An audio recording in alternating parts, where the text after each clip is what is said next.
প্রায় ৩ মাস বাকি বাঙালির শ্রেষ্ঠ উৎসব শারদোৎসবের। ফলে দুর্গাপুজোর প্রস্তুতি শুরু হয়ে গেল রথযাত্রার পূর্ণ দিবসে। রথযাত্রা উৎসব উপলক্ষে শাস্ত্রমতে কাঠামো পুজোর আয়োজন করা হয় রীতিনীতি মেনে।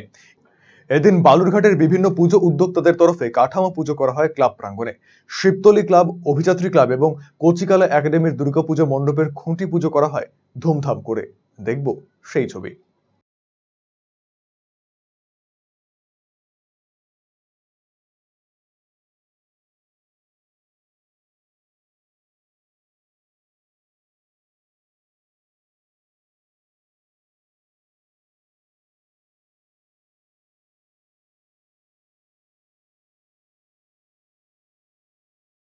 প্রতি বছরই জনগণকে, দর্শনার্থীদের নতুনত্ব কিছু উপহার দিই।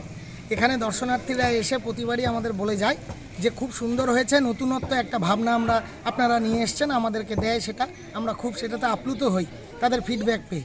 এবারও আমরা নতুনত্ব এই জেলাবাসী এবং বালুরঘাটবাসীর কাছে নতুনত্বভাবে আমরা বেসিক্যালি থিম পূজা করি। এবারও নতুনত্ব থিম নিয়ে আসছি।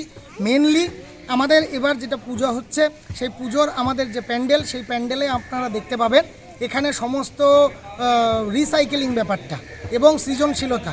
মানুষ বাড়িতে বসে যেই সব মহিলারা কাজ করে নিখুঁতভাবে হাতের কাজ, যেমন কোনো পাতা, গাছের ছাল বা তাল পাতা, সেগুলো যেমন মানুষ ফেলে দেয়, সেগুলো জিনিস দিয়ে সম্পূর্ণ প্যান্ডেলের সম্পূর্ণ সুসজ্জিত করা হবে এবং এর মাধ্যমে আমরা হাতের কাজের যে মানুষের দক্ষতা এবং সৃজনশীলতা, সেটা সাধারণ মানুষের কাছে এবার আমরা তুলে ধরছি। শুভ রথযাত্রার দিনে আমরা আগামী শারদোৎসবের শুভ সূচনা করলাম খুঁটি পূজার মধ্য দিয়ে। আপনারা জানেন যে আমাদের ক্লাব, অভিযাত্রী ক্লাব, বিভিন্ন সামাজিক কাজকর্মের মধ্য দিয়ে আমরা গোটা বছর চলি। বাঙালির যে শ্রেষ্ঠ উৎসব, সেই পুজোটা আমরা সবাইকে নিয়ে একটা সাবিকানার মধ্য দিয়ে একটা ভালো পুজো বালুরঘাটবাসীকে নতুনভাবে উপহার দিতে চাই এবং আগামী দিনে হীরক জয়ন্তী বর্ষ আগামী বছর পর্যন্ত চলবে, যেটা সেইটাতে আমরা আরও বিভিন্ন সামাজিক কাজকর্মের মধ্য দিয়ে আমরা আমাদের এই বছরটা কাটাতে চাই। আমাদের সাবিকানা পুজো হচ্ছে এবার।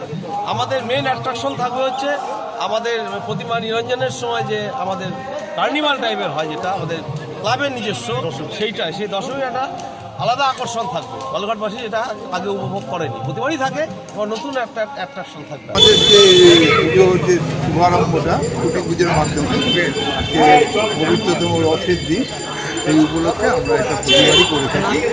এবারও সেটাই আমরা পালন করলাম বিভিন্ন রকম পুজোর মাধ্যমে। ক্লাবের সদস্যরা মাকে আগমনী বার্তা দেওয়া হলো। এই হলো আমাদের আপাতত এইখানকার প্রোগ্রাম। তারপরে আমাদের একটা বৃক্ষরোপণ প্রোগ্রাম আছে।